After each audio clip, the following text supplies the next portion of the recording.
It's March 26th, 2023, and welcome to episode 78 of the Baby Metal Podcast. We gather in the podcast Discord server now and again to discuss news and thoughts on the past and future projects of Baby Metal. We invite you to join us, whether you're a longtime fan or have only just arrived. I am Paul, and I am joined by Kevin. Say my name. And Maggie. Hi. Okay, so many things to talk about, but... Yeah, did you guys hear that new Twice album? Holy crap. I mean, while we wait. But yeah, so the main topic, of course, is going to be the release of the other one. And we will talk about that.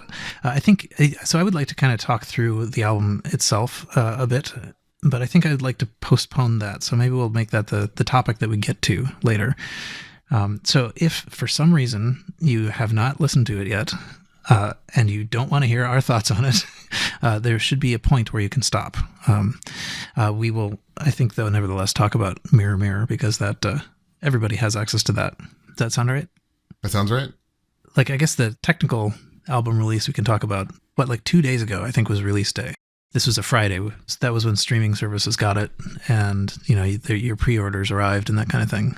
But people in Japan were getting it already on, I think, like Monday. Mm-hmm. Yeah, they were getting it really stupidly early. And some of the, even some of the stores were setting it out early, which is odd. So if you were in Japan, you had it many days before release day. And there was also a listening party in the UK that was 2 days before release. So you could go to Rough Trade in a room and listen to the album in a room of people also listening to the album. Mm-hmm. Allegedly for the first time. It's quite possible that some of those people had already heard it, but possibly. And even Osmart, I mean, their stuff arrived in the US between Wednesday and Friday generally. So I think I had it a day before. Yeah, I had mine on Thursday. Same. Yeah. So, yeah. I mean, I guess it doesn't matter that much, but it was interesting, how release day wound up being kind of late compared to when everybody heard it. Right.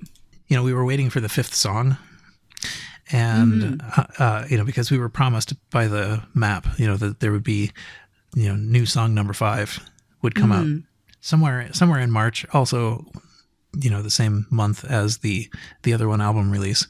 But it turned out that what they did was they basically released it at the same time. Mm. So it's kind of like a hype release rather than a preview. Right. Which kind of glad for, really. It generated some hype. That is for sure. Lots of trending. Mm-hmm. Mm-hmm. Well, and I think, so they had released, they released Divine Attack, Monochrome, and Light and Darkness beforehand. And something else? No. What am I missing? Monochrome, Metal Kingdom. Oh, yeah, Metal Kingdom, yeah. There's a sense in which none of those were really like the same kind of heavy that Mirror Mirror was. And true.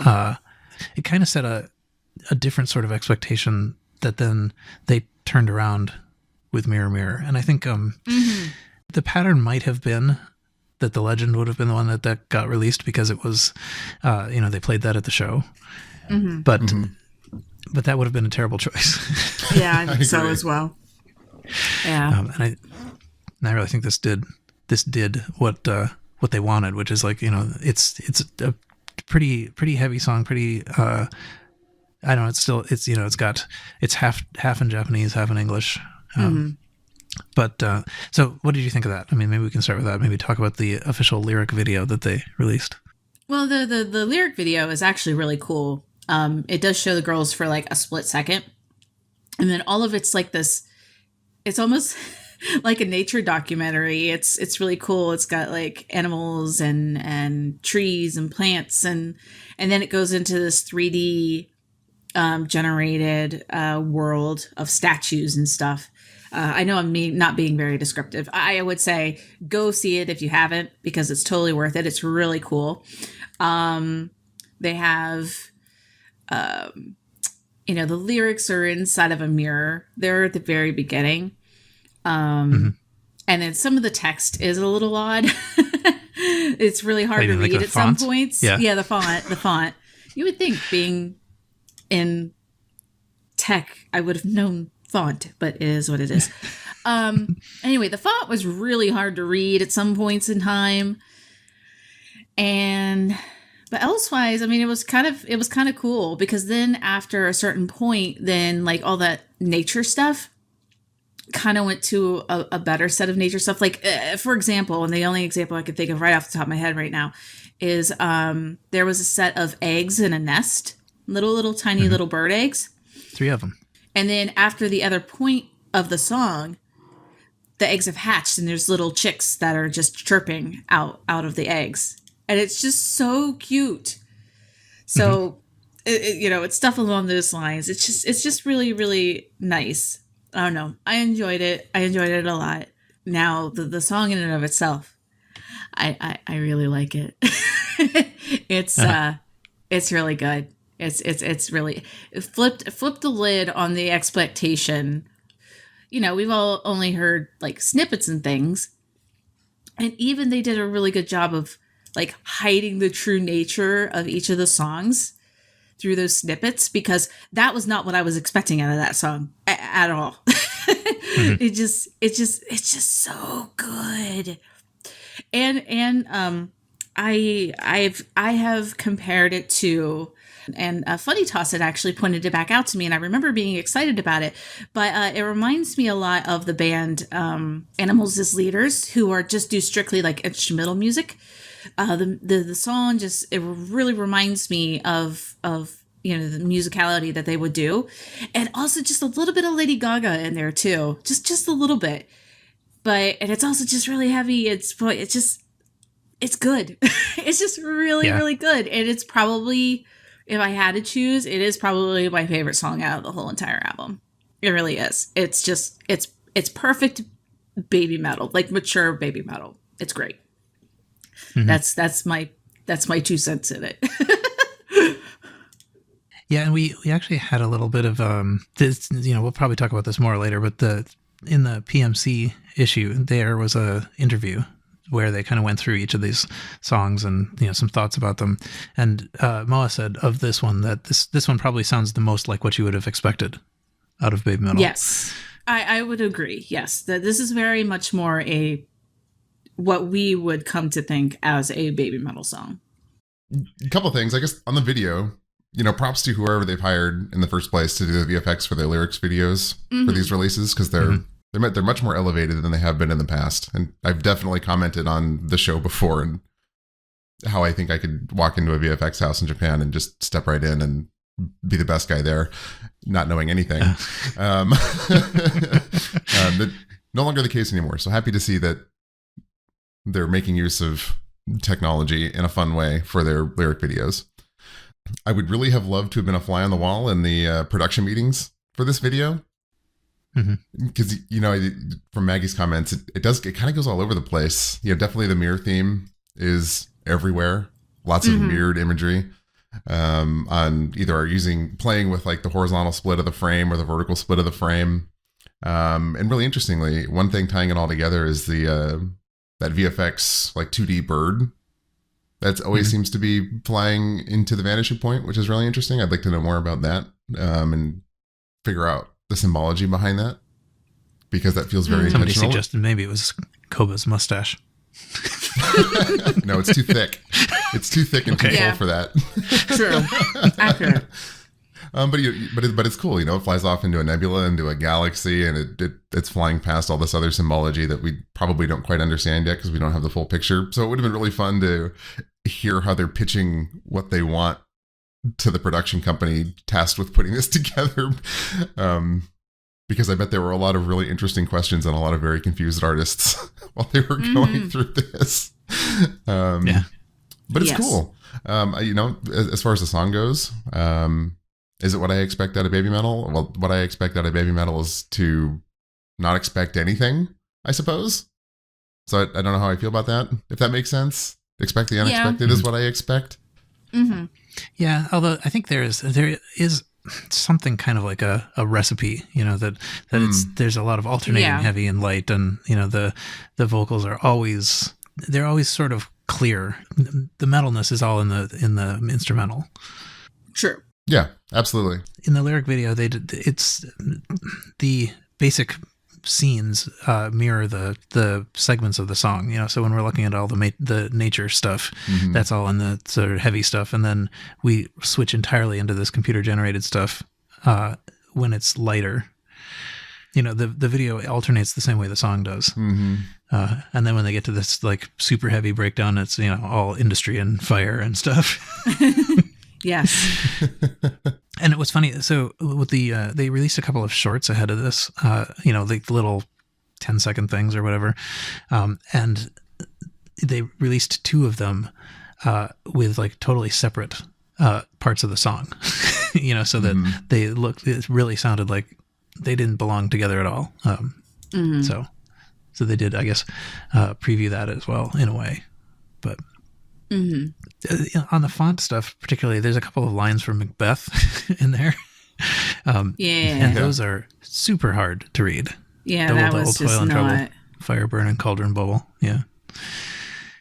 But I mean, like, you have to already know what those are before you can actually read exactly. those. Yeah, it's a more interesting. They're actually mirrored on the screen too. Another interesting detail that was posted in our chat by Insane is somebody found snippets of MS-DOS in a frame. That's pretty cool. Which is hilarious to me if you're not familiar with MS-DOS, because you're not as old as I am. That's what Windows started as. It's like the underlying operating system for Windows going back to the 90s. Which is, I think, pretty hilarious. And it makes me wonder if that was an artistic choice or if somebody Googled like code image, took a PNG and slapped it on there because they wanted the look. Right.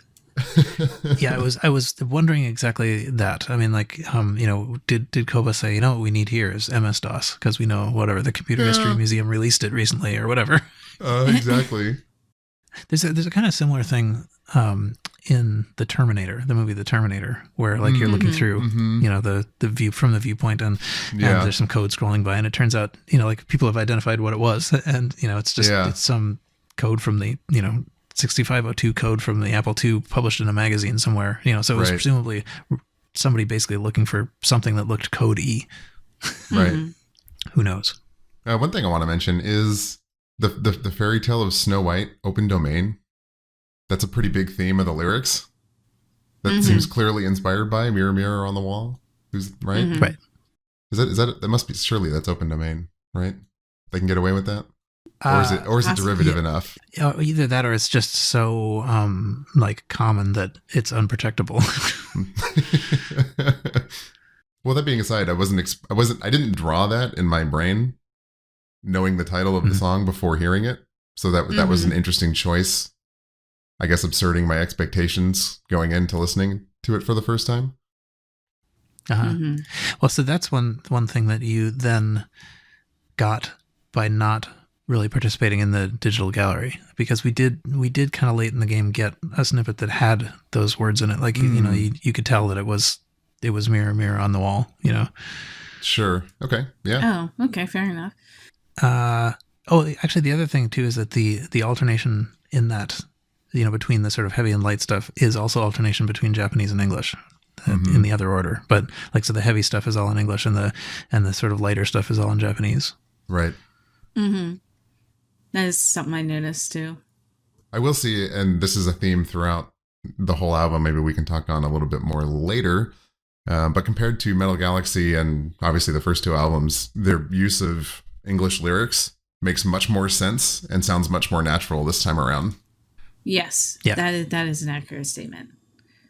Not to completely rip on Elevator Girl English, but Oh, what a bad what a bad idea that was. Yeah. So go back and I think we have an episode somewhere, back around then called Spin, Spin, Spin Around that will reveal our thoughts on that.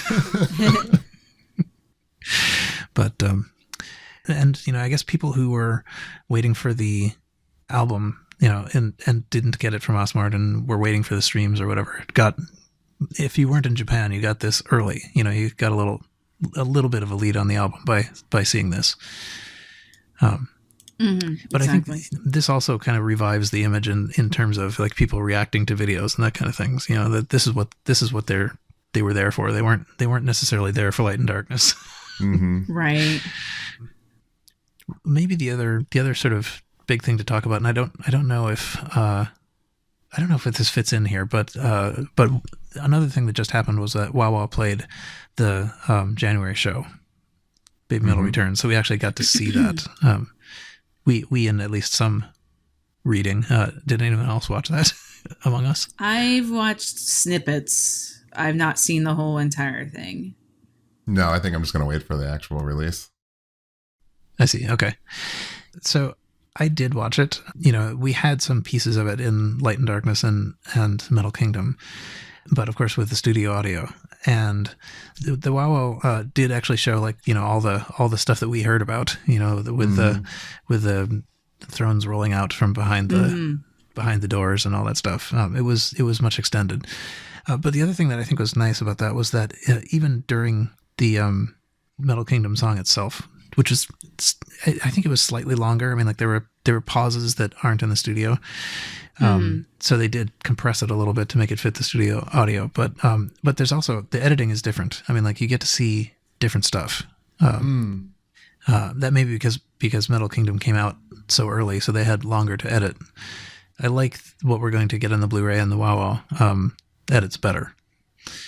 So anyway, but it's kind of nice to be able to see multiple angles. Yeah, and I'm sure people will immediately go to the classic. Well, of course, it's different. They want you to buy it. But I do think just you edit a music video much more differently than you would edit something intended to sit down and be watched for an hour and 20 minutes straight. You're editing to tell the story more than to be consumed on YouTube in 3 minutes, if that makes sense. Yes. So I don't know that it's necessarily more time they had to put a different edit together. I think it's more that the intent is different, so the edit's going to be different. Yeah, it could be. You can see the more of the faces of the sort of like apostles or whoever they are. That's too. good. But yeah, and I mean, I think that partly in the music video version, they needed to edit around a little bit where it wouldn't have looked in sync. You know, Right. since they weren't using the actual audio from the show. Right. But anyway, it looks good. I suspect that the WOWOW version is going to be what we see on the Blu-ray. Probably. Very Most similar. likely. Yeah. The only other thing to mention is that they, I forget what they skipped, but they definitely skipped Doki Doki Morning. Yeah, they did as skip predicted. I read that they skipped that and Give Me Chocolate.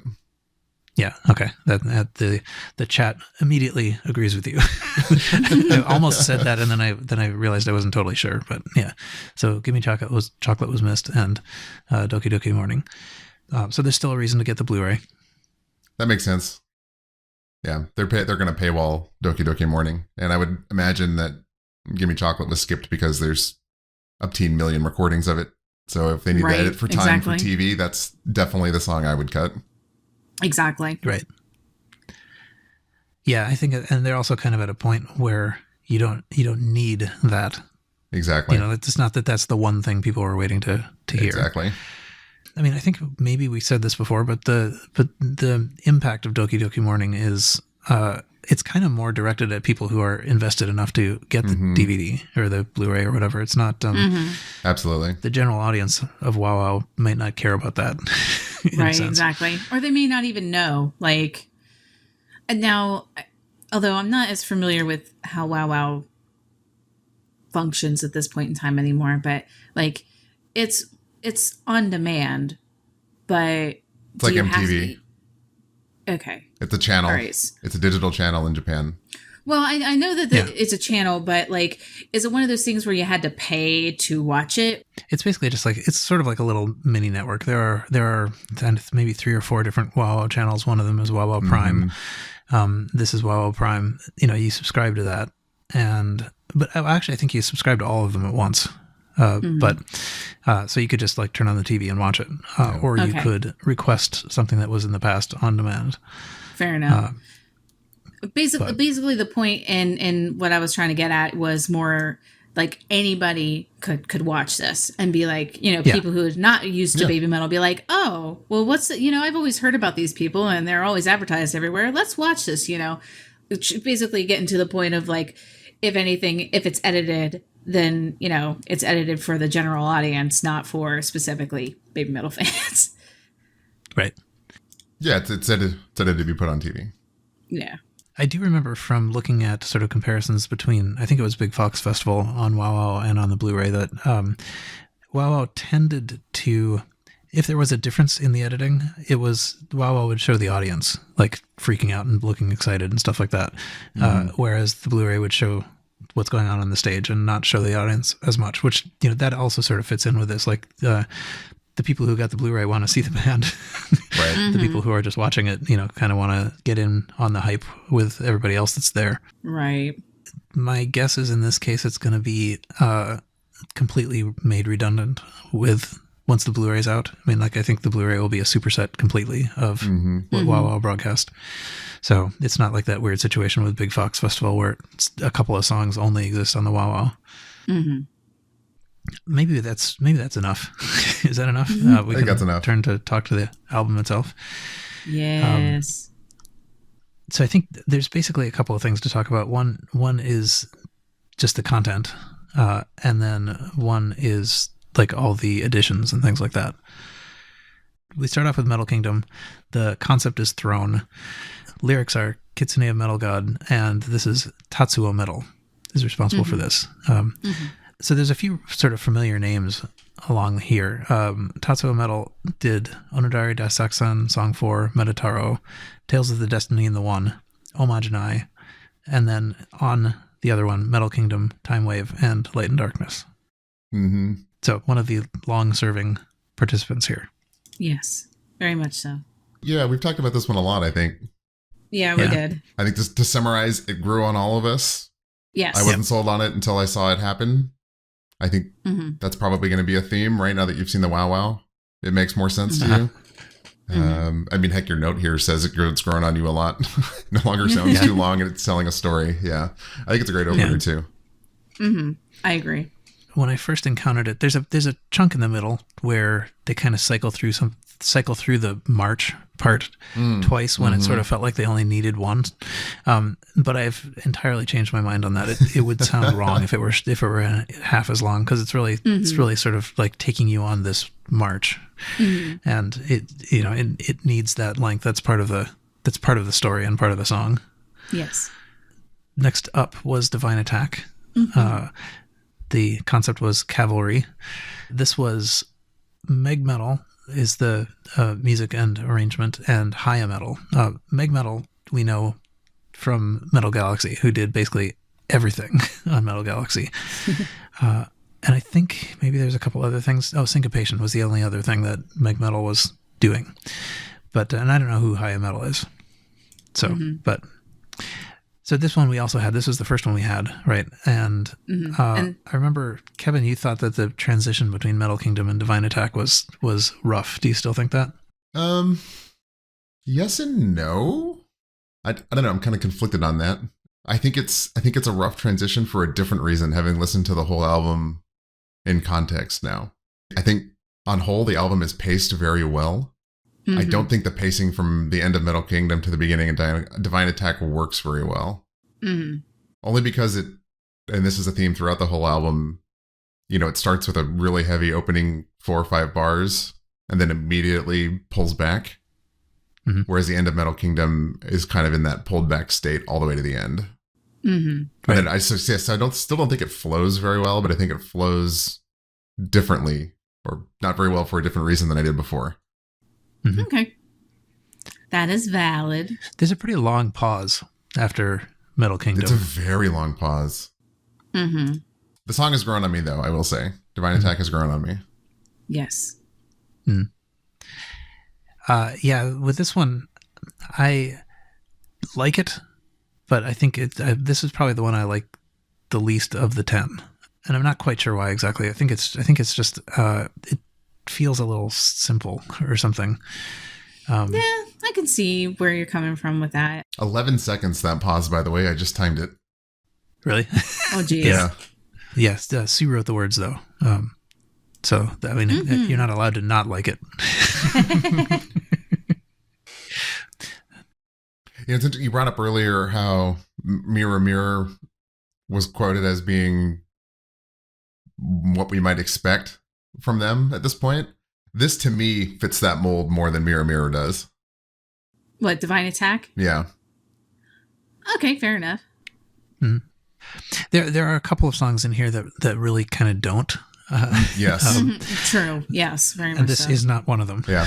I definitely think you could slot this into Metal Galaxy and nobody would know the difference. True. Yeah. Yeah.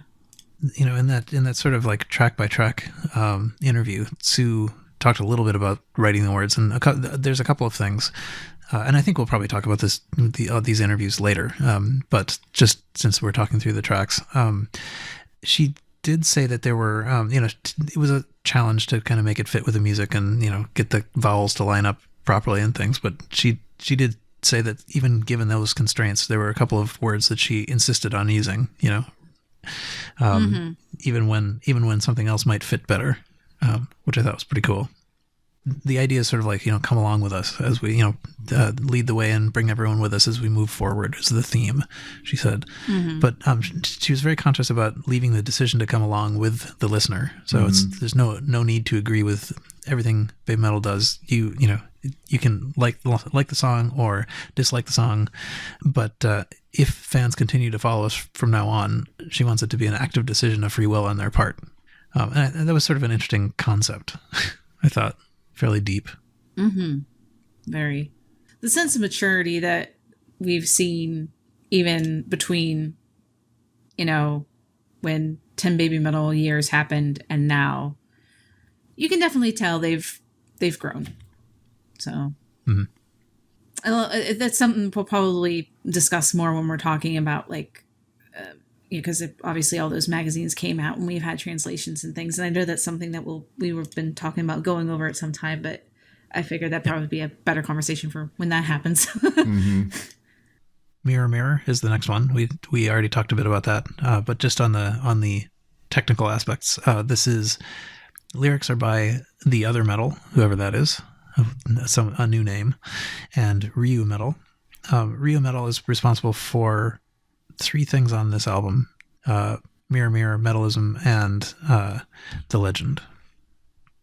And then Meg Metal is Meg Metal's arrangement, and we already discussed, did pretty much all of Metal Galaxy. And yeah, I think that's it for the credits on this. But we kind of talked about the content of it, I suppose, during the video. Anything else? Like I said before, the expectation of it was way different before it actually was released. So I was happily impressed with it. So it's sonically interesting. I will say that. Yes. Trying to keep up with the rhythm of the sort of opening bit is really challenging. It's supposed to be. Yeah, they definitely explore some more interesting time signatures on this album, which is pretty fun. Yeah. Okay, so now we can move on to things that are actually new to all of us as of quite recently. Yes. So the first of these is Maya, Concept Illusion. Lyrics by Maya Metal, somebody we don't know. Music by Kana Metal and Meg Metal. So Meg Metal, of course, we know from before. The other two, I don't think we've come across before, and they aren't doing anything else on this album. So we've been talking about transitions. This one was by far my favorite in listening to the album. Mirror Mirror has that kind of, they ease you out of the song a little bit, and then you get a few seconds of silence, and then Maya just comes and punches you in the jaw and doesn't stop. And it's fantastic. Very, very true. It's good. It's a very good song. So I was listening on the couch in my living room with my roommate, who we've been slowly converting into a fan. Good job. Yeah, guitarist he's played in a band, big metal guy, and we were listening to it on the couch, and he just looked over his shoulder, looked at me, and was like, "Oh my god, dude!" Is what he said as soon as Maya started, and I was like, "Yeah, holy crap!"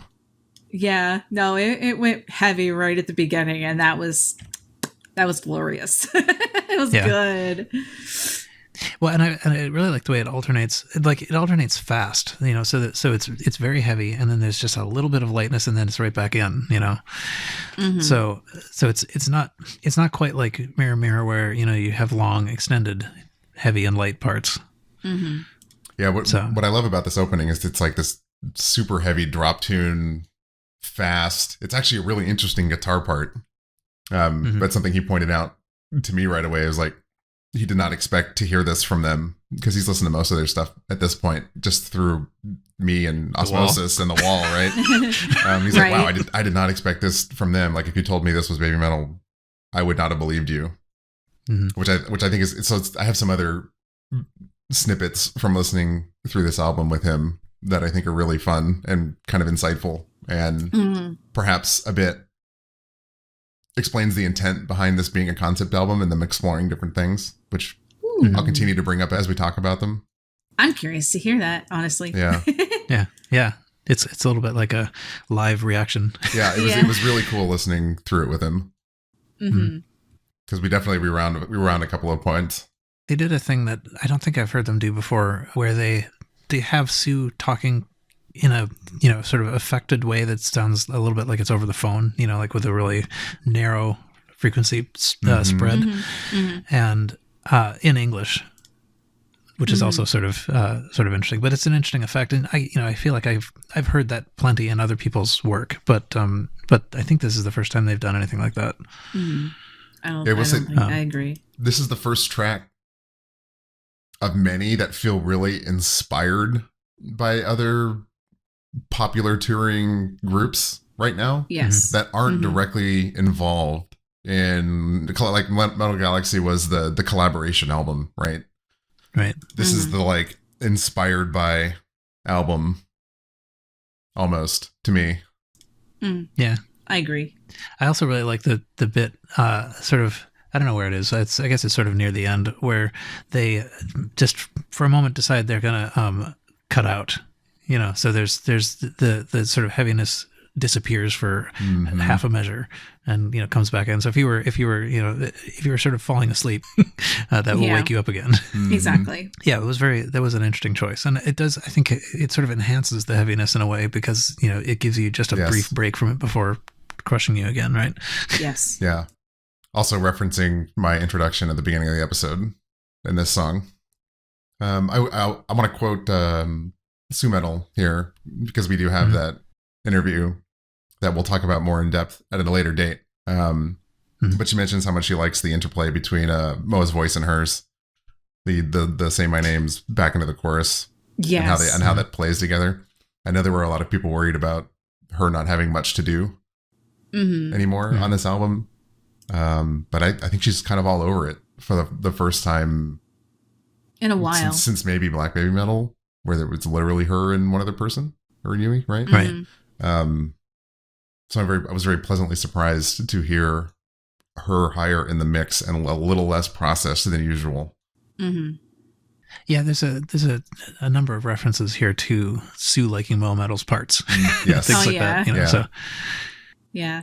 So it's clear that there was some participation. I think actually somewhere there's an interview where Moa actually talks about recording her parts. She's like, "Oh yeah, no, I went into the studio and it only took me like 2 hours to record all my parts." And it's like, man, Sue really must have to work hard.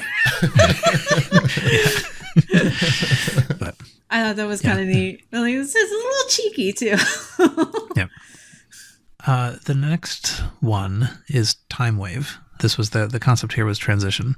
This is MK Metal on the lyrics, who did Time Wave, Monochrome, and Light and Darkness are MK Metal things. And then Tatsuo Metal is the music and arrangement. And then T Metal is also with the lyrics. I don't know who T Metal is, but Time Metal, maybe. I don't know.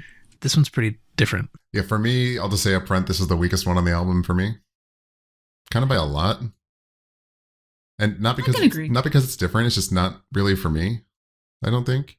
Again, pending judgment until when and if we ever see it live, because that could be completely different. I feel like there's a story and a theme being told throughout this whole thing, and this one doesn't fit for me for some reason. I can't quite put my finger on why it doesn't fit with everything around it, but it doesn't. It definitely feels, kind of like a dance song of some kind, right? I mean, like, Yeah. So one thing is it doesn't start heavy. It starts the other way. And when it does kick in, it's not super heavy. It's really, sort of like powerful dance. Yeah. Maybe right? it's the complete lack of guitar. Maybe that's worth mentioning. I don't think, is there any guitar in this song at all? I don't know. Think so, actually, now that you mention it. I'm trying to run it through my head real quick. Let me be more specific. Is there any like lead guitar? Because I do think there might be some rhythm guitar back there just strumming some like D chords. But I don't think there's actually a lead guitar part doing anything rhythmically interesting, which plays into it being techno and dancey. Yeah. Yeah. One thing about it that always strikes me is, at least if I were producing this, I would have leveled these volumes a little better, because when they come in with time wave, I'm almost always just having to like knock the volume down because it's just too loud. Really? See, I didn't experience that. I did have a little bit of an issue with that, with the, not so much with the digital version when I played it on my because I use Amazon Music, but when I played it on Amazon Music, not so bad, but on the actual CD, when I was playing it on my computer and I played it in my car first because I was desperate.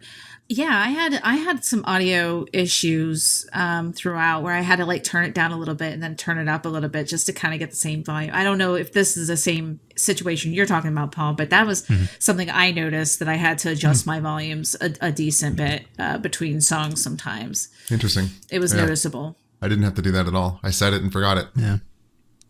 Interesting. Fair enough. It might even just be my car. I don't know. I don't know. She's an old girl, but I love her.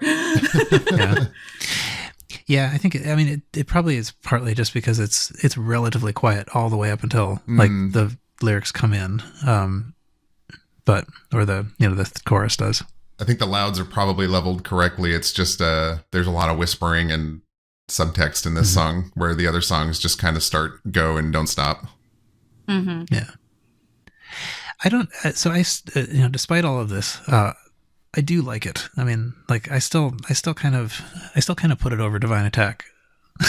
Yeah, in I the do 10. too. Moa said of this, it is easy listening. Strong techno elements are popular now, and it's quite easy to groove to. So. Yeah, I can agree with that. The groove bit. I do want to mention that in that same interview, they do mention that the choreography and dance will be super cool. So I'm wondering if that is some foreshadowing that they might actually play a lot of these live, because they reference in these interviews a lot how they think the dance will be pretty cool and the choreography will be awesome when it's completed. So I think we're going to see some of these.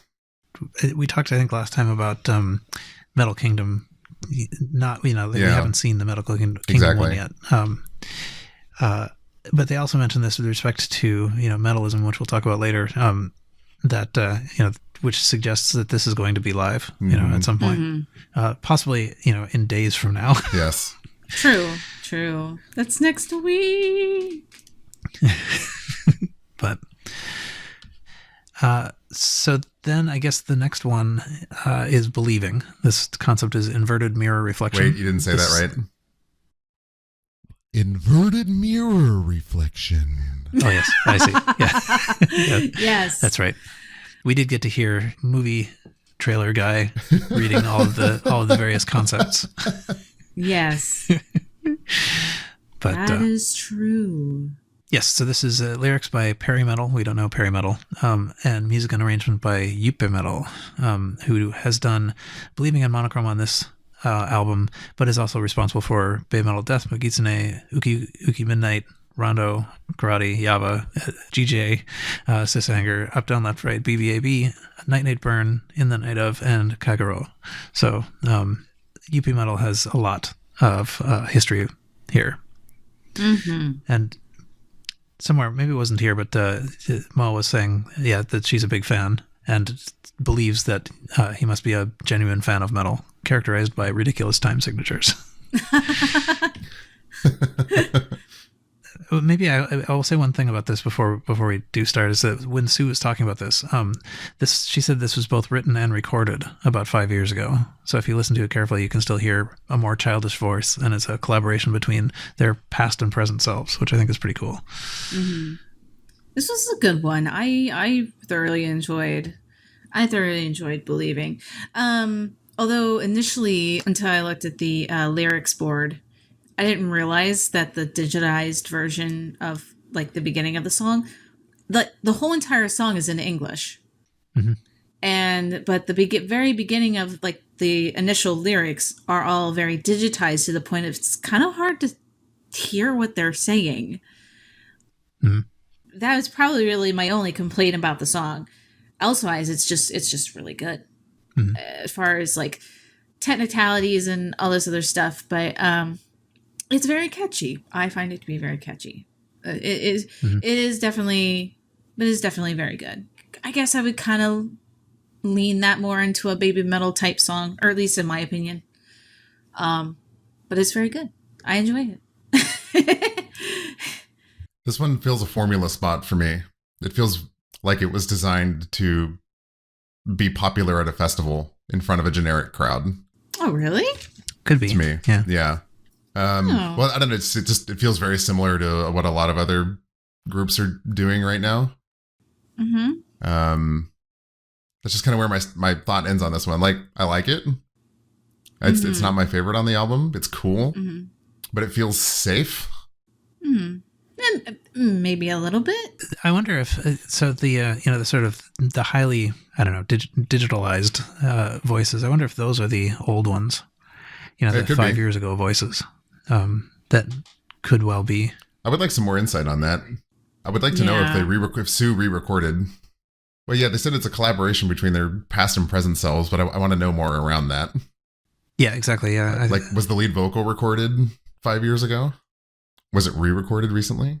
Right. Yeah. So is it a vocal collaboration between their past and present selves, or is it a collaboration between their project and their past selves? Right. But yeah, I kind of want to re-listen to this, looking specifically to try to figure that out. Sane in the chat thinks it's the O in the bridge. But, so yeah. On the effects on the voices, I think the thing is, it actually gives it an effect that I don't think you'd get if you could hear what they're saying. I think I like the artistic effect they went for there.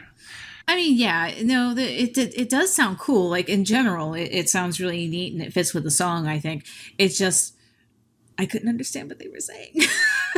And not from, I mean, I'm not really able to process Japanese like completely. I know words here and there and stuff, but I mean but this is a little different. Like I couldn't understand because of the distortion. It was just felt very distorted to the point of where I couldn't understand the lyrics. But the actual distortion in and of itself was good for the song. I don't know if that makes any sense. I think so. Yeah. Okay. Fair enough. It's a little hard to sing along with, I guess, maybe. Yes. Yeah. This is not a song you can sing along you can just sing the chorus. That's the word I'm looking for. I do really like where this is slotted in on the album. Like we have the contrast between Time Wave, which is super techno-y and I don't know, poppy, dancey, ravey. And then we have a medium transition kind of back into what we would expect, It's a very heavy instrumental track with interesting vocal parts and a very catchy chorus that's all in English. And it's crescendoing to what I think is the next song. Right. Like as soon as you feel like, okay, I know where we are now, back on the path that we're familiar with. Yeah. we go to Metalism. Yes. Oh my gosh. Concept Smoke. Lyrics are Metallion, who we don't know. Ryu Metal, who we know from this, The Legend, and Mirror Mirror, and then Meg Metal. So yeah, here we go. I love this song. It is cool. It is very cool. By far my favorite song on the album. It's not even close. There is no close second. Fair enough. Yeah. The Dang. yeah, the crescendo into this to where they just take a hard left turn is, first of all, I think extremely baby metal. Mm-hmm. It completely upsets expectations in the best way. Mm-hmm. This is another moment where I was sitting on the couch with my roommate and the intro started playing. He looked at me and he was just like, "Oh my God, what just happened? What is going on?" And then we just kind of both looked forward again and started headbanging like, "Okay, I see what you're doing." And they're kind of playing with that kind of dance feel again from Time Wave. Mm-hmm. Mm-hmm. Until you get to the first bridge where the guitar comes in. Oh God. At which point my roommate looks over again and it just straight, "Oh my God, this is incredible." That guitar. And then the solo picks up. He starts these like 30-second note riffing. And we're just like on the couch flabbergasted. He was like, "Again, if you told me this was baby metal, I would not have believed you." It's glorious. But that electronic beat plays through the whole thing with this incredible guitar behind it. Like, this is almost an instrumental track. I mean, pretty much. I mean, for the most of it, there's very, very little lyrics to it. But yeah, most of the song is instrumental. But damn, it's good. Yeah, it's very catchy. It just like carries you along. Mm-hmm.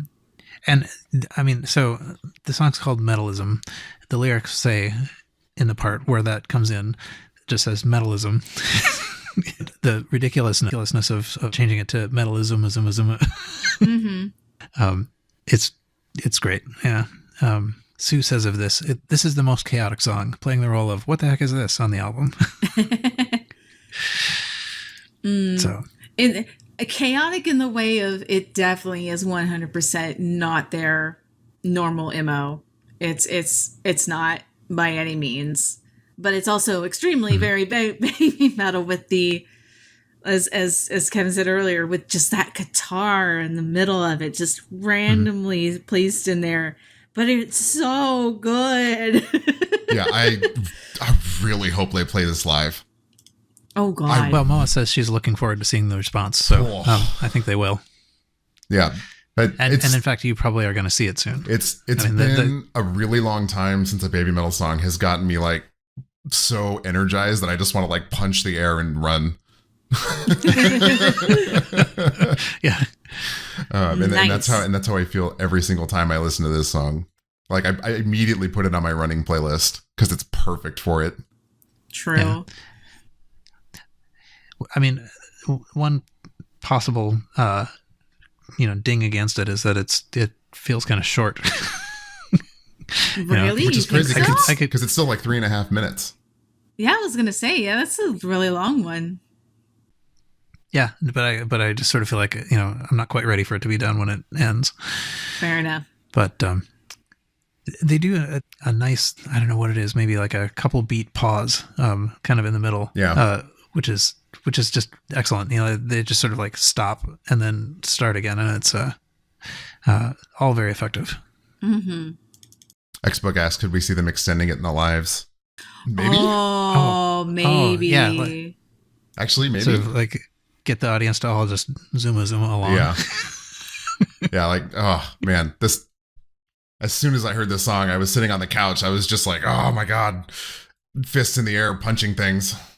Yeah, this song has potential live for sure. Mm-hmm. Also, I want to say this is the first time we've had a straight guitar solo like this on an album since maybe even the first album. Akatsuki, maybe? Yeah, I don't know. Actually, well, with the guitar duet. I can't think of another song where there was a guitar solo like this that was very clearly serving as like the chorus or the main feature of the song. Funny Toss does mention that No Rain, No Rainbow had a nice, but it didn't really serve. It's a little sits as a ballad for me. Ballady. And it's still very much a Sue song. That's a Sue solo, right? I mean, it is, yes. The vocals in this track aren't the reason for the track's existence. Oh no. This feels like it was intended to be, we want you to hear this sick guitar riff and we're going to sing around it and get you back to the guitar. And that feels... She sings really well in it. She does sing really well. She got this style. Mm-hmm. Yeah, I don't know. Super interesting. I can't wait to see this live because it just goes so fucking hard. I mean, I was gonna say she did excellent with Shanti Shanti Shanti. So I mean, her doing this is like she killed it. Yeah, and I know somebody will call me out if I don't mention it because I mentioned it for but I mentioned it for Maya sliding on the Metal Galaxy. This song would also slot very well, I think, in the Metal Galaxy. Oh yeah, definitely. Yeah, just because it's filling a what the heck is that role and exploring almost another culture's style. Mm-hmm. Yeah. By the way, on the topic of guitar solos, Funny Toss mentioned Dada Dance, which is Tak Matsumoto's contribution was just true. that exactly. So and Brand New Day, technically, I think they had a solo. So here's what I'll say to that: I'm not going to count those towards this because those are very intentionally designed to feature those artists and what they're known for. Like, of course, if you're going to collaborate with Polyphia, you're going to give them guitar solos and just tell them to do their thing because they're like the best guitar players on the planet. Same with Tak Matsumoto, right? You're going to want to feature him. This is the first time I can think of where, quote unquote, the Kami band that isn't part of Baby Metal, they're not part of the band, is featured as a core component of the song. Okay. Like we don't know who this is, right? True. If from what we know, what we're told, Baby Metal is the members on stage, and then there's these guys in the back that just shred all day. They're not part of the group. Mm-hmm. This is being heavily featured on the song and not a collaborative event, not Polyphia, not Tak Matsumoto, right? This is, if you didn't know any better, this is Baby Metal's musicians being featured. Mm-hmm. Yeah.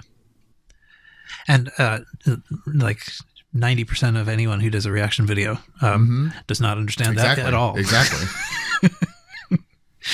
But so they're all very enthusiastic about the Kami band and their participation on the album. Yeah. Yes. So interesting choice to bring the instrumental very, very forward. Yeah. For those who are familiar with the ones we consider as quote unquote the OG Kami band, and if they still participate in certain places, I know there's going to be a lot of people who'll be really, really excited if and when Omura gets to play that part. Because he will do a fantastic job and it'll just be glorious. It'll just be so good. And he'll be fun to watch doing it. Well, true, because he always puts on a show because he's into it when he plays music. He's just great. But yeah, no, the faces and the yes. You still might not see his face, but I think that's an interesting thing to talk about because they feature a song like this with such an incredible solo. Like, are they going to start to bring them forward a little bit more? That'll be interesting to see next weekend. I mean, they did at the forum, right? I mean, like the Western Kami had the spotlights and all of the attention and also the masks. I think that was also different. I don't know. I think that's more of an outlier than an indication of things to come, only because they made it pretty clear, I think, especially after you incorporate like the context of Legend Metal Galaxy, that they wanted to kind of do that thing for them as a thank you for supporting them for that whole tour. Mm-hmm. Right. And that was also the biggest stage any of those guys had ever played on. So I think they were just, doing a cool thing for them as well. Mm-hmm. Yeah. Mm-hmm. I mean, giving them solos as a gift. You mean, yeah. Yeah, as like a gift rather than an indication of them wanting to bring the Kami role more forward again. Mm-hmm. Yeah. It's hard to know what's going to happen at the next show. That's going to, the show in a week. Mm-hmm. Right. But boy, did they get backgrounded. Yeah. In January. Yeah, they did. I mean, even in the WOWOW podcast, I think from what I saw was like a whole whopping 20 seconds worth of Kami. That was it. That may well even be generous. I mean, there's another shot in Metal Kingdom where you could see more than one guitar at one time. I think we saw two Kami band members at that point.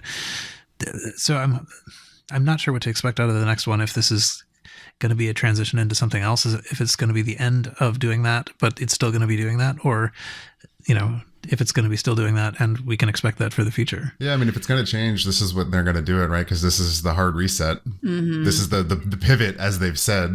We're going in a not a new direction, but expect to exit the era we've been in for the last 12 years in a new and exciting way. So if they're going to do it, it'll be next weekend. Mm-hmm. Well, that's what I'm trying to figure out. Like, is this they are planning to pivot, but are we going to see what they're pivoting to, or just the closing of the time they finished? Right. I mean, like, this is supposed to be the end of the other one period. Amazingly. Yeah, my guess is that they'll do it like they did this last Makahari show. Yeah, Saturday will be maybe the end, and Sunday will be the transition.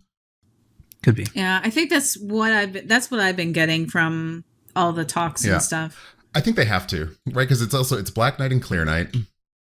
Mm-hmm. Yeah. Right. I think infer a little bit of the story just in the name.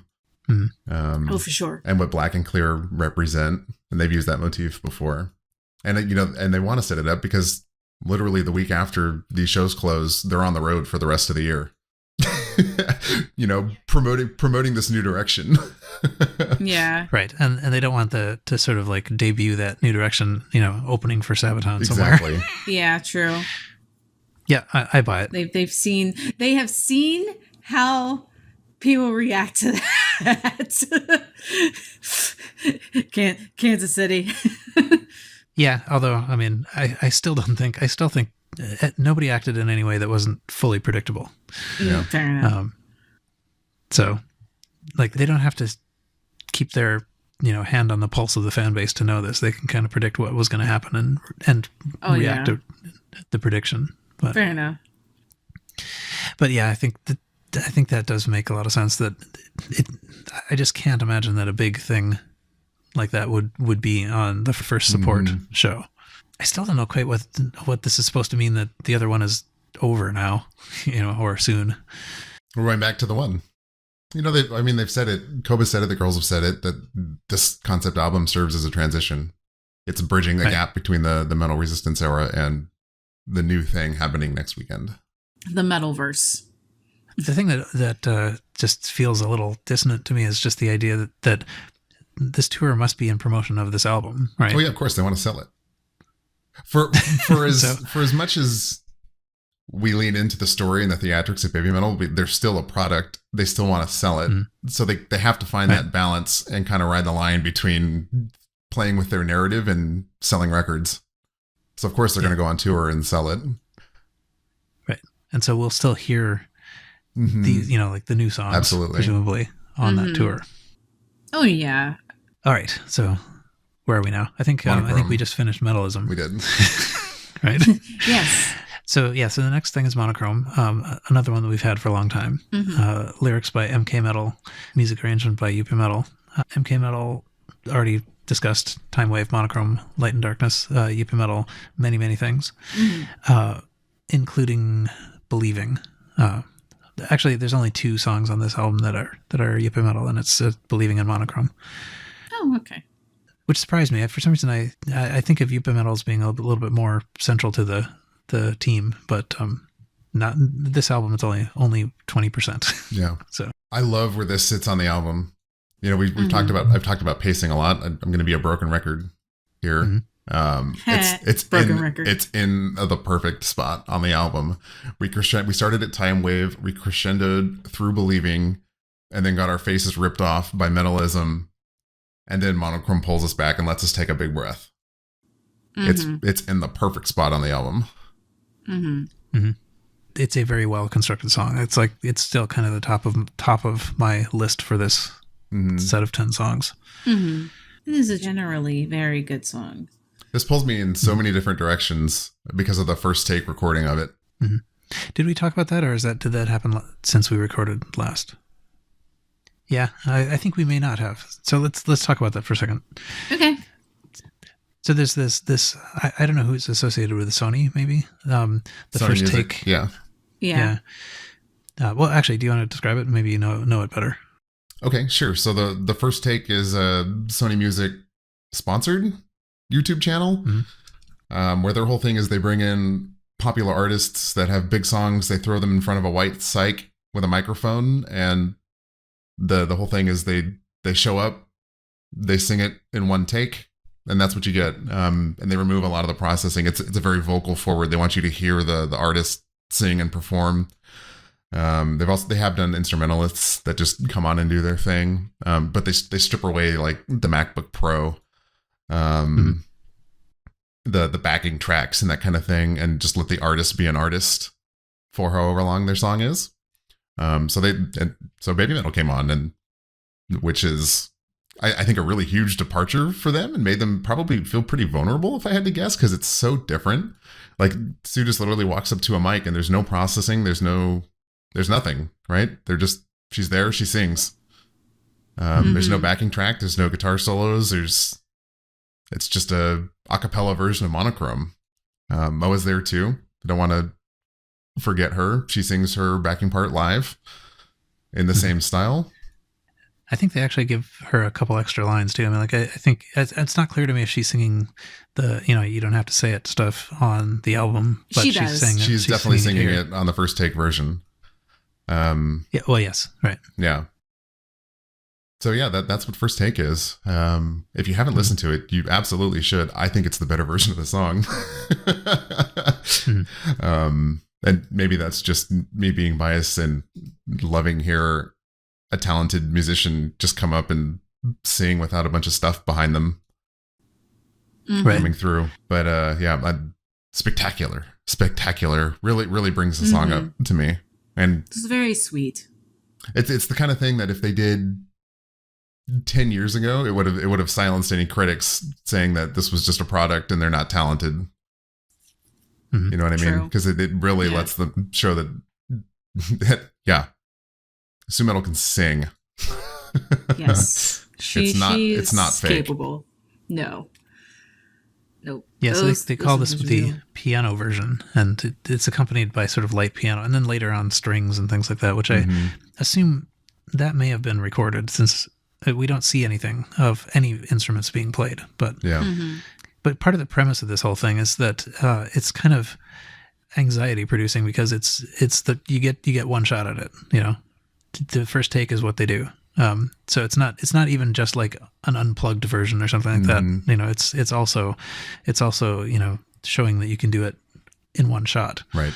And that's the premise. I don't know to what extent that's just the way they market themselves, or if they really do it. I would assume that if some artist were scheduled and came in and just botched it up, they could pull it.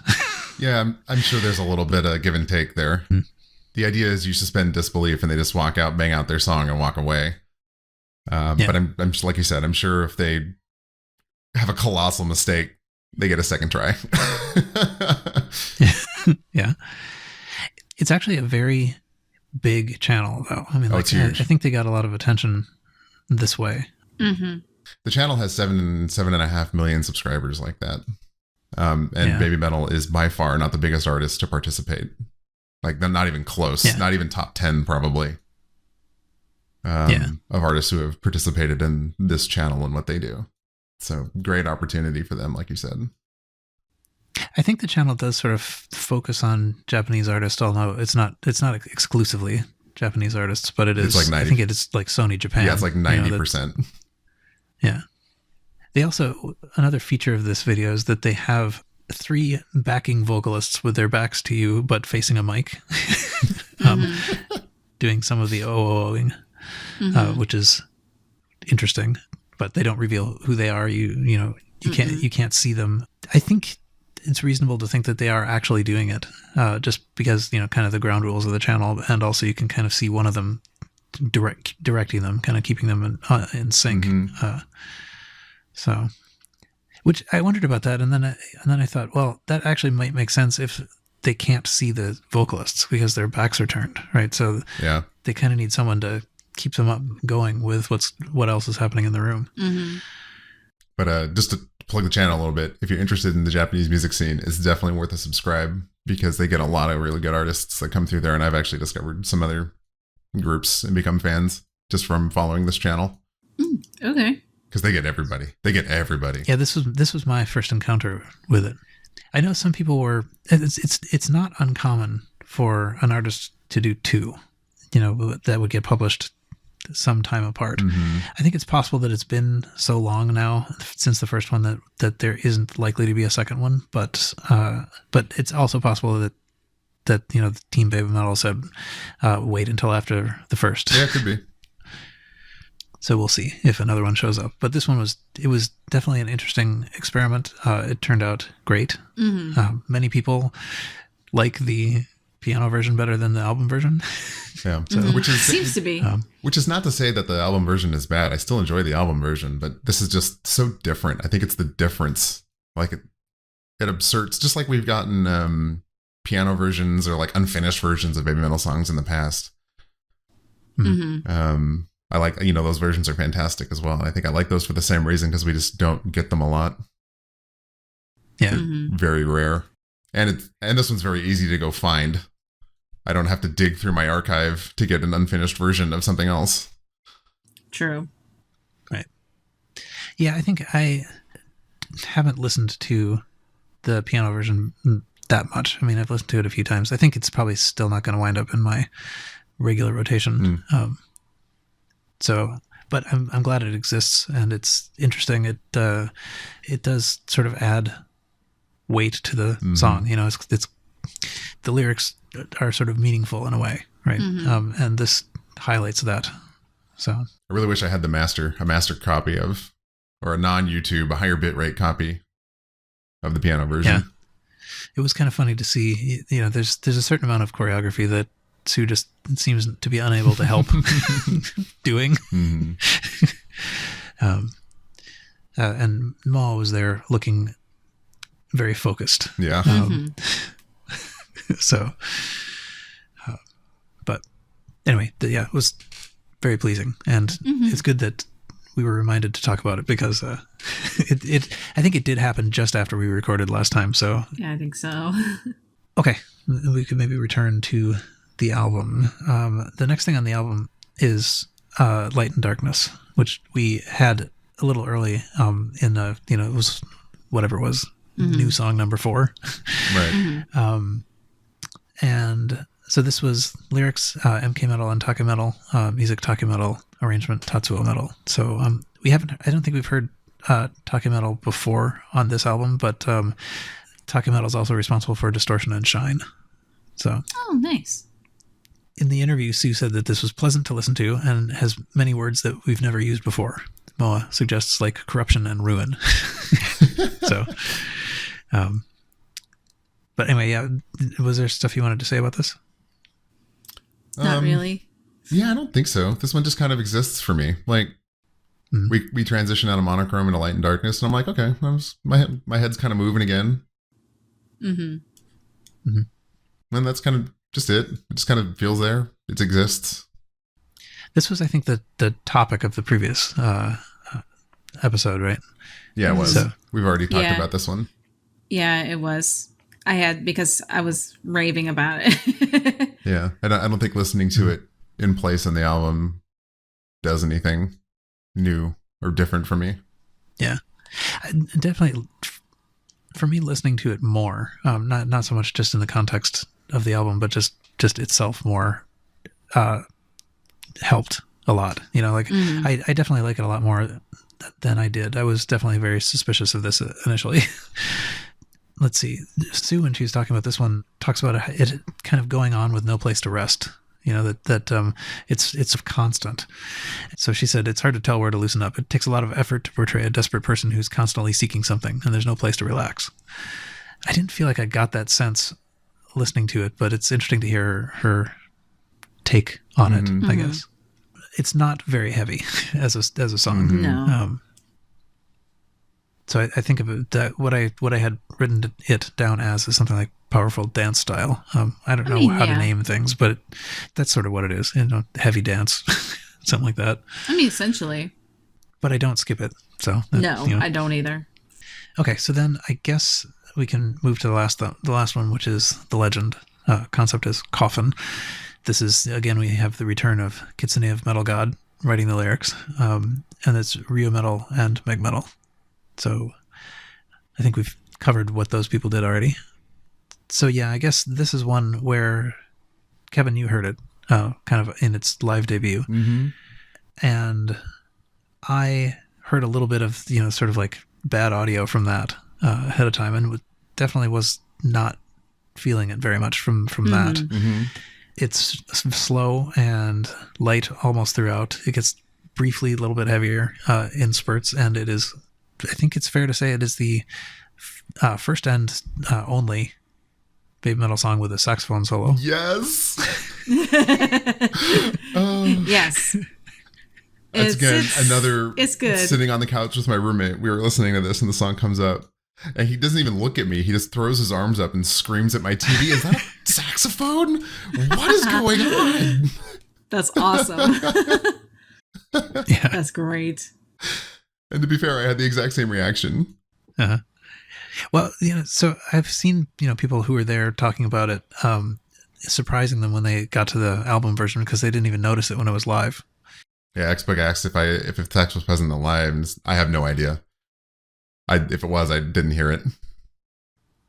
I think sort of going back and listening to the recordings, it was. If you knew to listen for it, mm-hmm. you can hear it. But yeah, I think it's fairly common not to have heard it. Yeah, I'm not sure I would be able to pick it out in a giant concrete room with loudspeakers presenting me that particular sound. Yeah. Well, and it wasn't like it wasn't like there was a live person there spotlighted Exactly. doing it. Oh God, I would die. Please make that happen. Will that into existence. Yeah. I would kill for a sax commie just to appear on a platform, Bill Clinton this out, and then disappear. Right. I mean, they did at the very beginning. They had a violinist as part of the commie band, and I think it was just for one show, but they did have a violinist. It could happen. Yep. It could. First time for me, actually, this is an interesting connection I want to make. A lot of people that are musicians have been able to enjoy like trying to learn or cover baby metal songs because the guitar parts are challenging and fun. This is the first time I've gotten to relate to that because I've played saxophone my whole life. So that was a really interesting experience to hear for the first time because I immediately wanted to try and learn it and transcribe it. That would be cool. So one thing that's interesting about this song is that we got the beginning of it previewed for us repeatedly because that was kind of like the background music. I may have been the background music to the gallery, and it was it was, I don't know, Revelation type videos that we got. Mm-hmm. So at first, my first impression of it was kind of like I didn't feel like it cohered together as a song to me. It was just kind of like, the show's ending, calm down, But now, having heard it a couple times in the actual album context, I don't know what I was thinking. It seems like a quite coherent song, but it's very sort of like okay, now we go back out into the world calmly. True. Yeah, I had the exact same reaction when I heard the intro. I was like, "Oh, the show's over. Time to leave." Yeah, it felt like the lights coming up at the end of a concert, a little bit. Yeah. Oh yeah, actually, that's what it sounds like. Is the music under the credits as they roll? Yeah, exactly. Yeah. Very similar to the one. It feels like the one part 2, or it could be just a third chorus to the one, or an extended cut of the one a little bit. Yeah, I know people have. It's functionally that it sort of closes the concert, but I think the one is just much more energy full. I mean, like it's the one is sort of it's definitely punchier. This one really is like let's go be calm. But yeah, I mean, like I guess it is. There's a risk that it's going to be a concert closer for a while.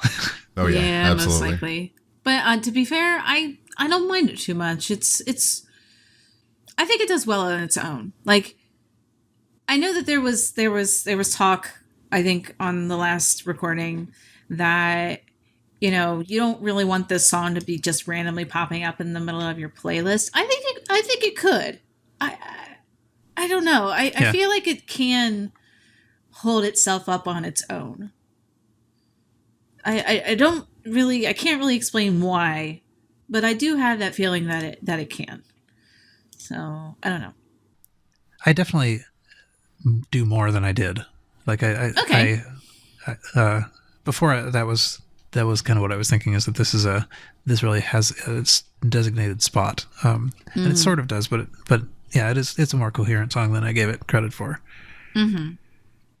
There is something that was brought up in the chat just now, and so this relates a little bit to the WOWOW airing of the concert.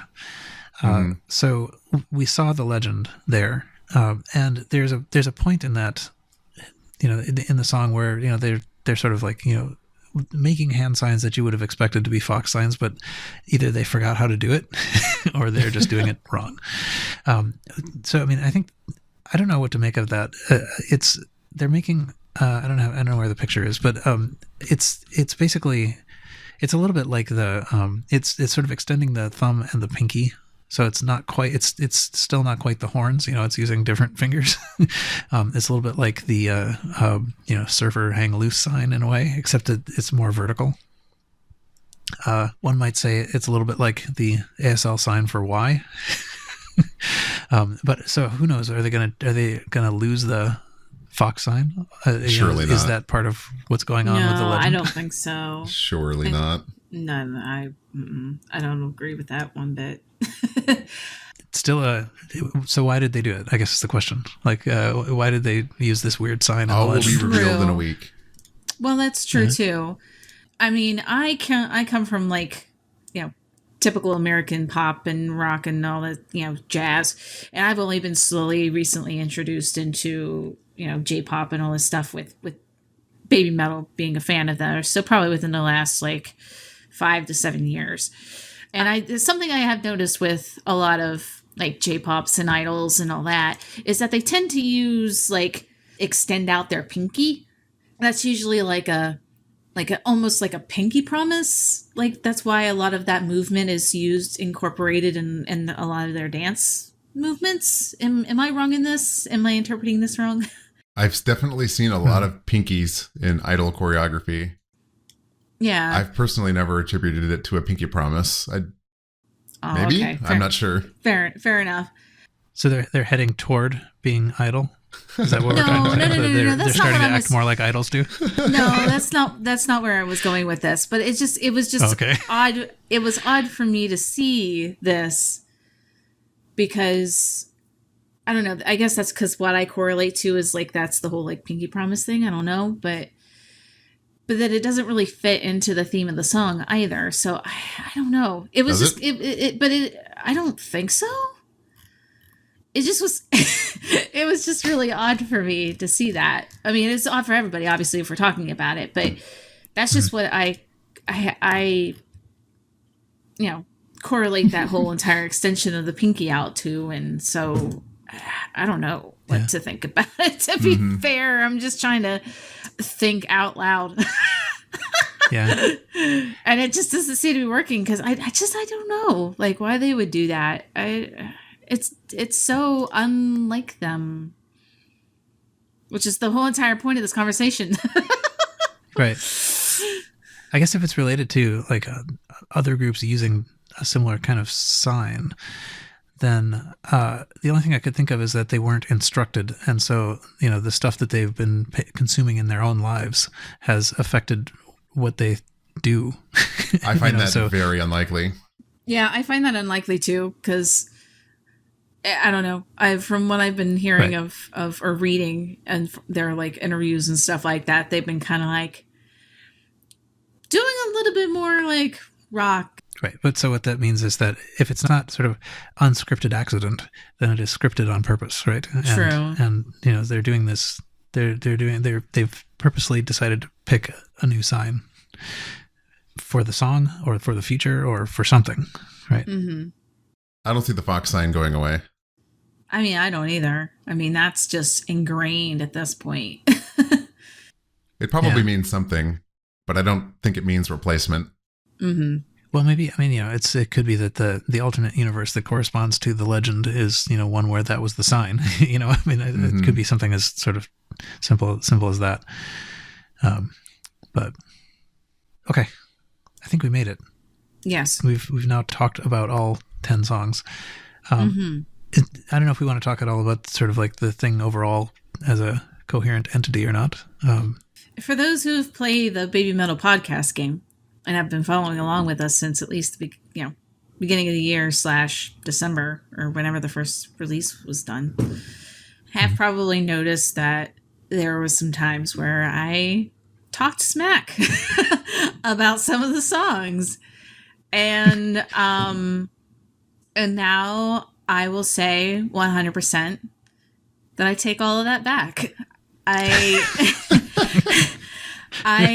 feel kind of bad about it because listening without any judgment, or at least, attempting to make no judgments whatsoever until the very end, listening to the album from beginning to end, it all, like Kevin has been kind of saying through this whole entire recording here, it just all fits. It all fits together. The pacing is great. They left what I think are the best songs for the album. The way that they have,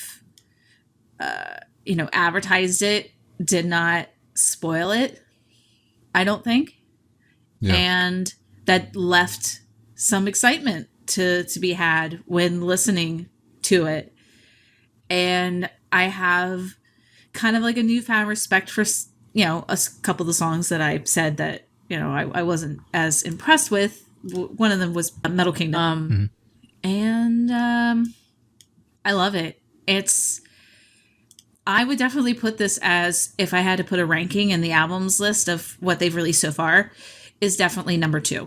I rank it above Metal Galaxy and Metal Resistance. So obviously the original Baby Metal album to me is by far the best, but the other one is a close second to me. It's just really, really, really good. And I understand also that not a lot of people are going to be agreeing with me, and that is perfectly okay.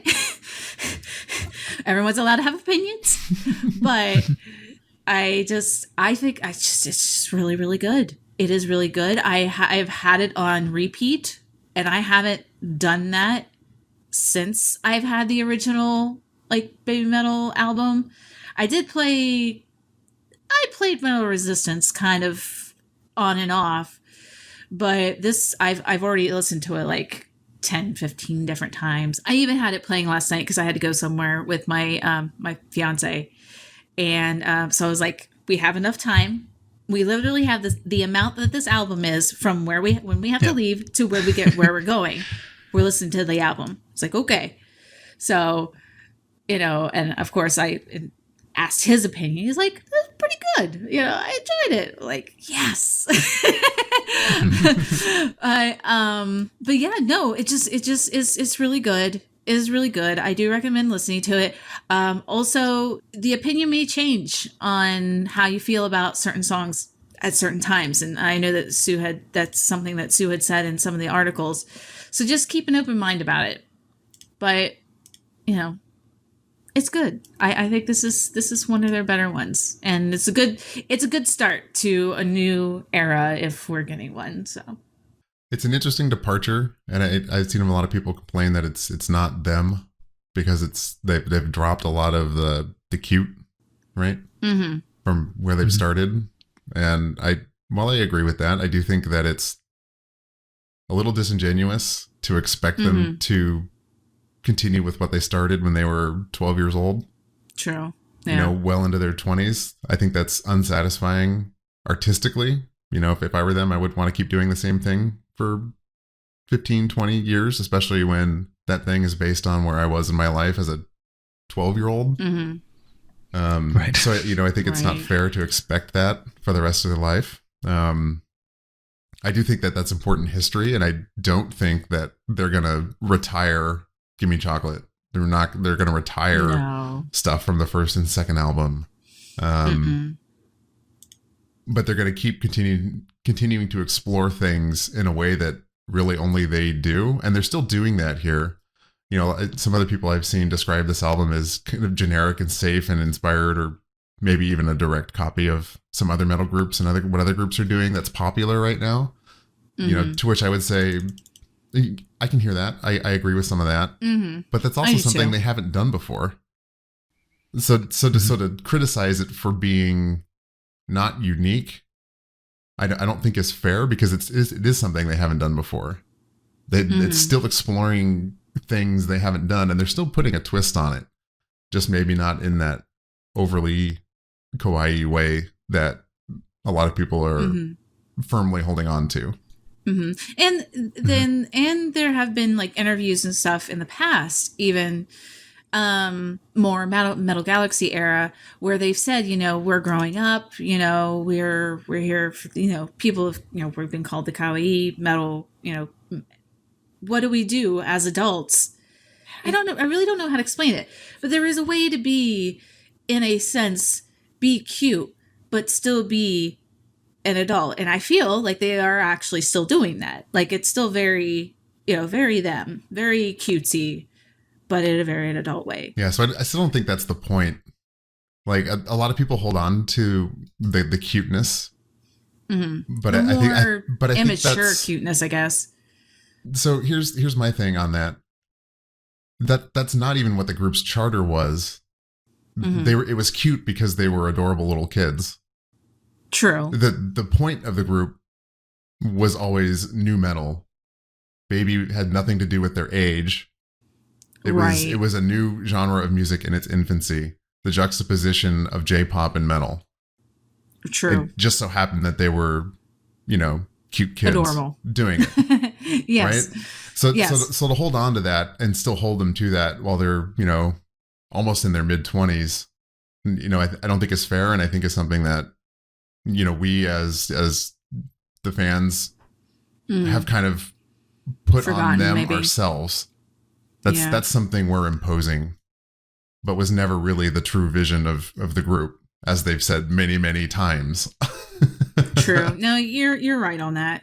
You're totally right on that. Yeah, so I think with like, I was thinking about this a little bit, and it does sort of seem like I can't imagine anything else they could have done that would have felt more correct. You know, like this.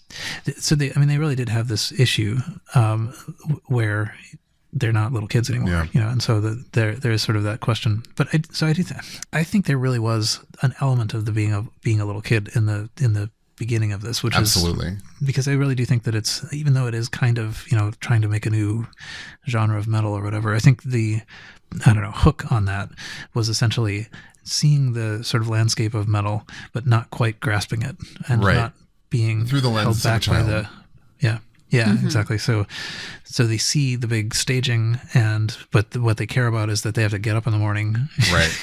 And you know, and they see all these anti-drug posters around or whatever. Not get fat.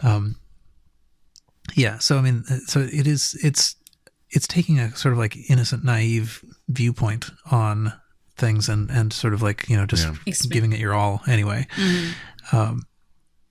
And that I think they can still do at kind of whatever age, you know, sort of like absorb and reprocess in a way. Which is, I would say, they're still true to that. They're still doing that. They're doing it in an adult way. They're still putting their spin and their interpretation on what. And that's what Metal Galaxy was. They were taking and interpreting the metal world around them in a way only they could. But another thing that they are is kind of uniformly positive in a sea of influences that aren't often. Well, that's true too. Yeah. Absolutely. So I mean, you know, they do have this energetic music, but set to sort of like, you know, persevere kind of feelings and words and stuff. It does sort of feel like this has kept that essence, and the fact that they were once little kids and aren't now, I mean, isn't that much of a thing? But also, it would have been so much worse if they had just sort of pretended they were still little kids. Yeah, I agree. True. Probably. Yeah. You're right.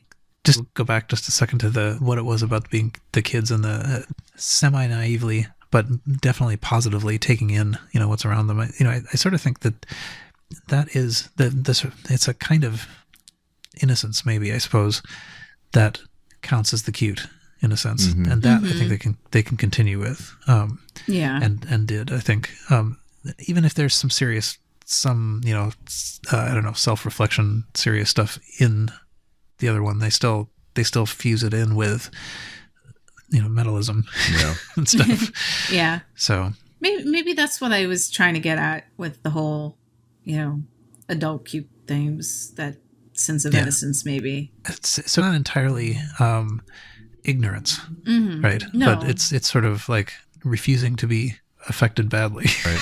sort of. True. Yeah. So with that all being said, I really enjoy this album. Mm-hmm. I think they've successfully told a musical story from track 1 to track 10 for the first time in their discography. Yes. Mm-hmm. It doesn't just feel like a collection of songs that happen to all fit a theme. It feels like they're really telling a story, which shows a pretty big step forward, I think, as an artist and as a group. And I'm really quite pleased with that. I hesitate to rank anything. Basically, I'm sure that this is the one that I'm going to be listening to the most in the nearest future, just because it is newest. But it definitely doesn't automatically fall below any of the other ones. I think if I very locally had to rank them, this one would be on top at the moment. But I mean, that's only just because it's new, I suspect. Fair enough. And there's also the possibility of, like, if I feel like I don't really have a position for different songs either, but I know that I have a feeling that some of them will probably edge out above others once I hear them live. So I feel like the live version will be just a little different enough to be like, okay, this is it. Oh, actually, that reminds me that, another thing that we got out of the WOWOW broadcast was the Monochrome with her humming in the middle. Oh, yes. I did see, there was a clip of that. I did see a clip of that, and that was just so sweet. It was so nice. Yeah. And it was different. She not done that before. It was just very nice. She just seems so into it, and yeah. This is very, yes. It's just very yes.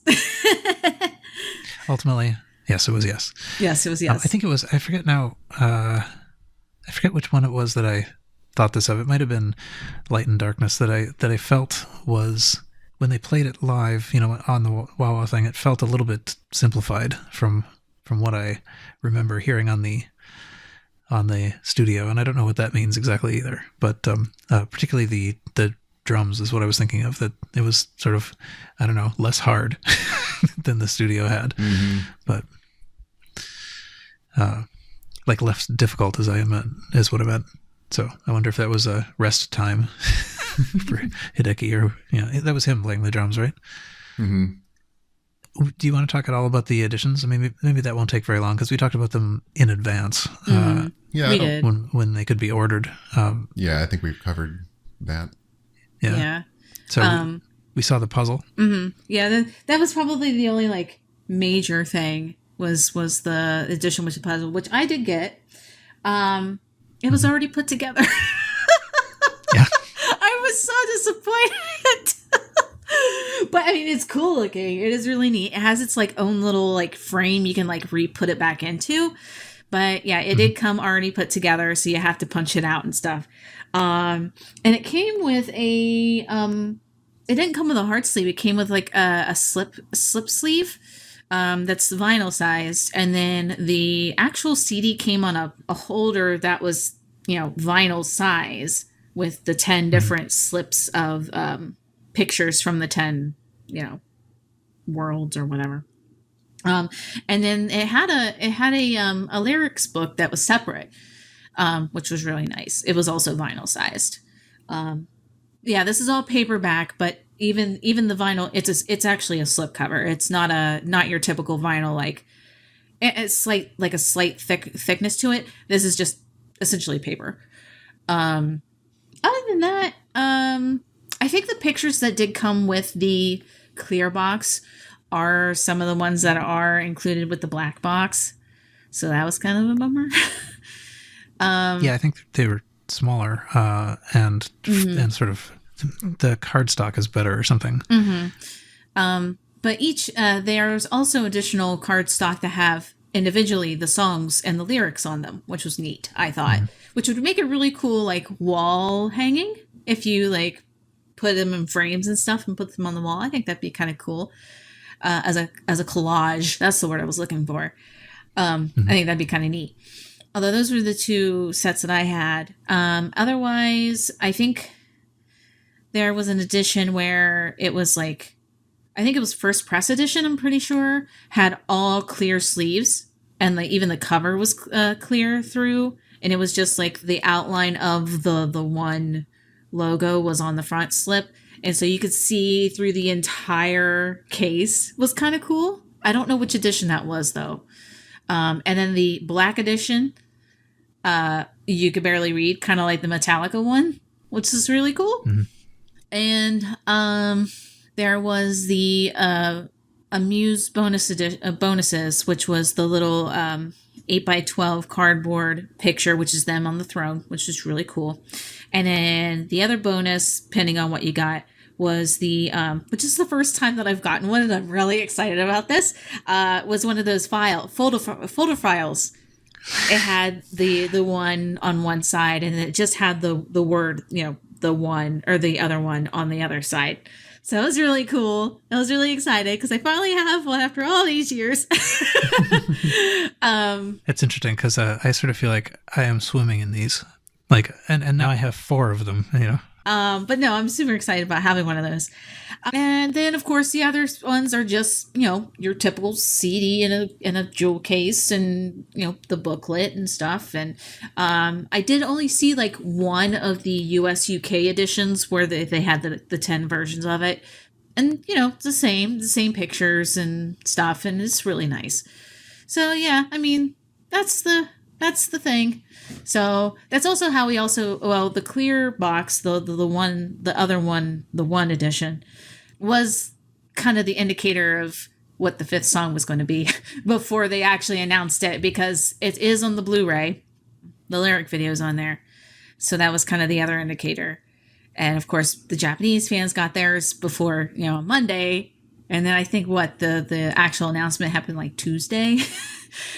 For, hey, Mirror is coming out as the 5th song. It's like, oh, well, yeah.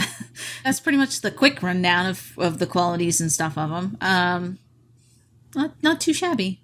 So, just curious to now see, like, how they're going to release the January show and the April show. Like, if they're going to do it as a combined box set, or if they're going to do it separately, or, like, how they're going to do that. They will be separate. They will be expensive.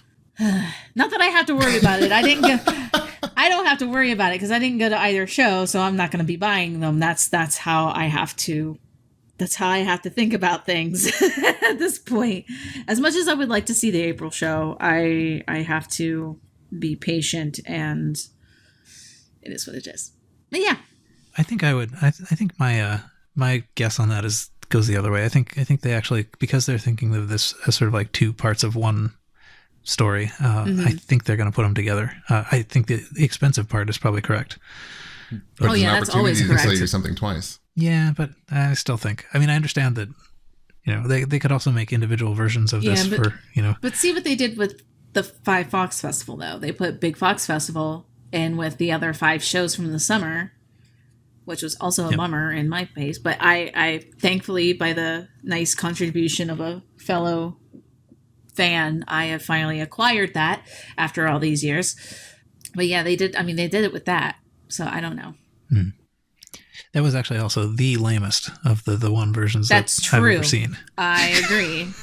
The actual the one thing though was with the 5 masks, but all the discs that were with them were regular DVD. Yet the collection was all Blu-ray, and I know people were ticked about that.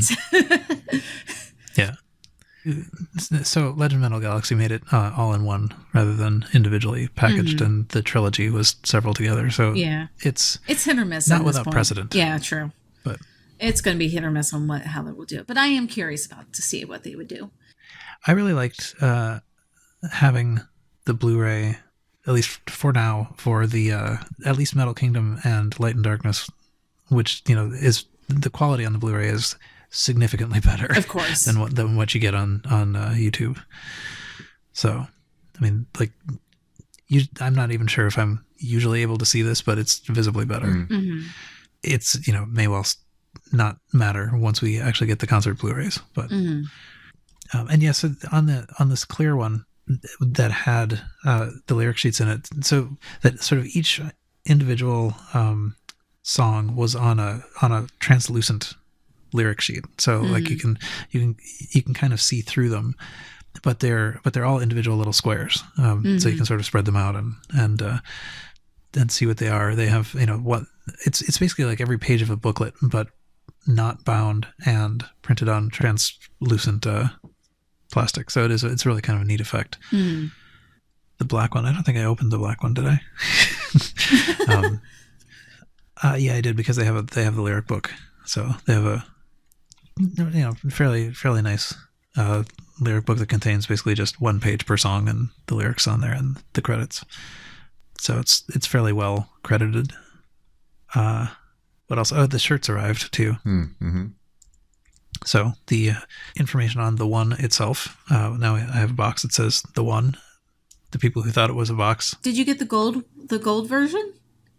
Yep.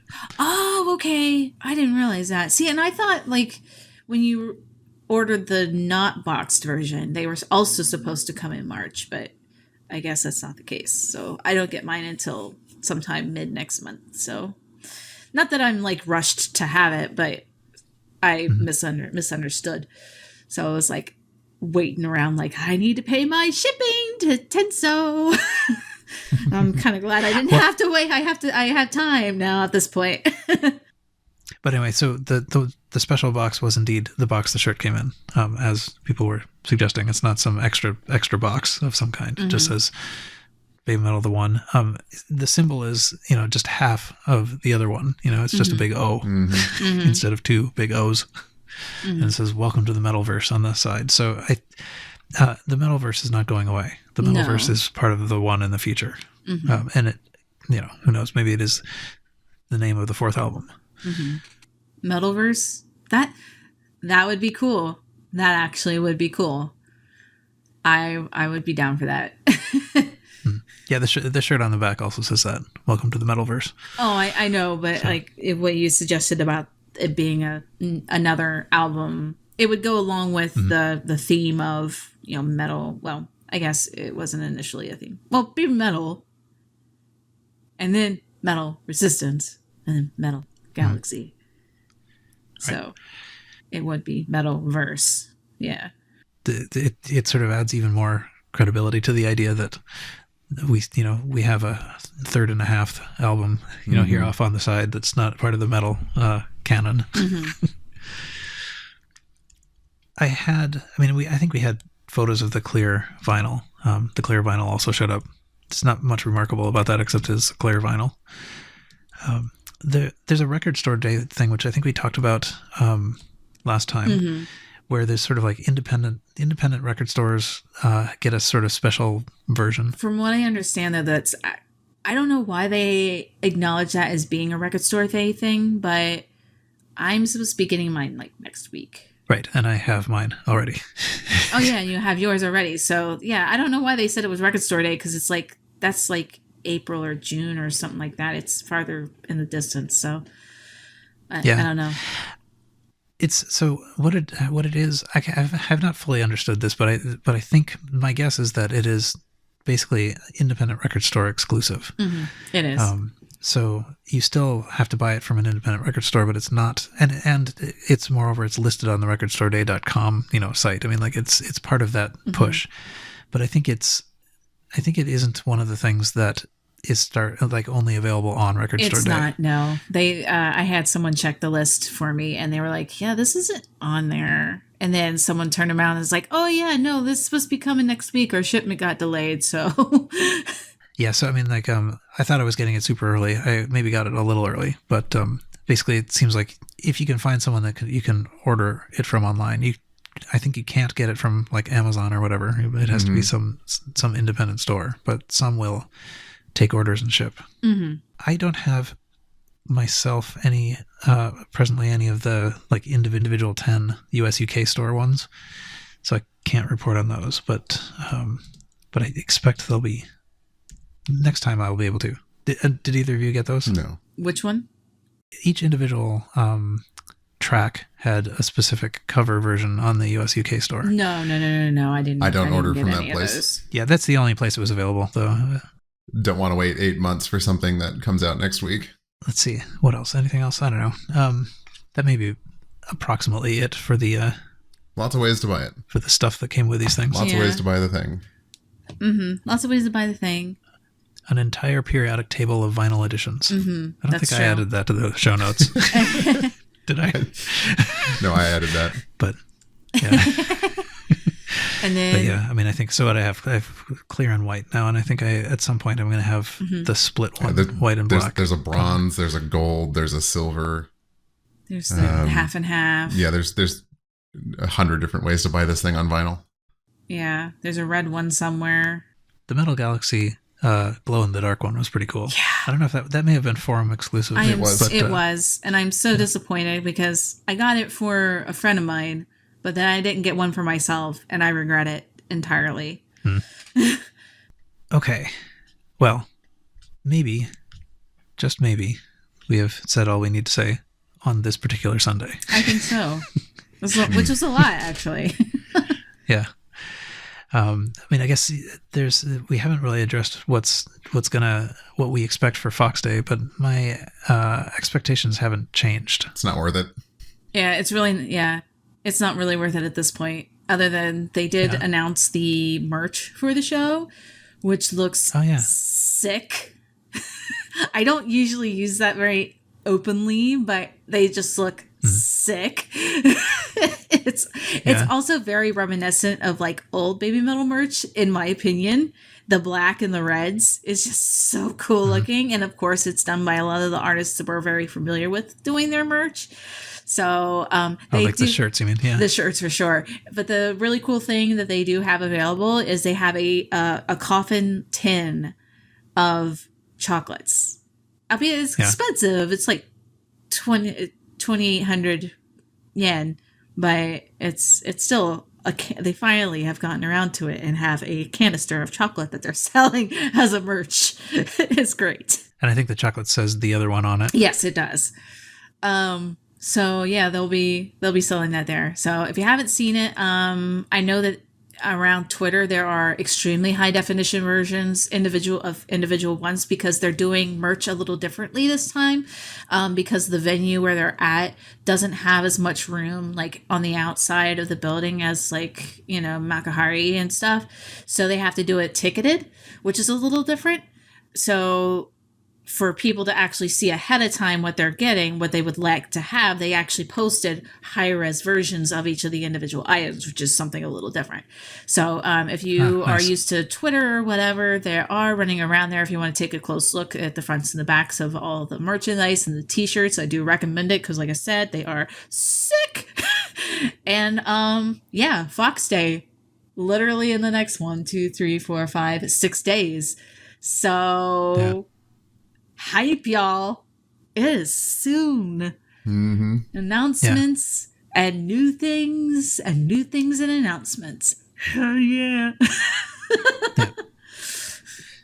Yeah, I think we're not going to be able to have time to get a sort of immediate on the spot report. But Kevin, you're going, right? Yes. So as soon as you're back, we're going to get just off the spot reports. Indeed. We can sort of wrap it up here, and I guess that's it for this episode. You can join us on the Baby Metal Podcast Discord to continue the conversation.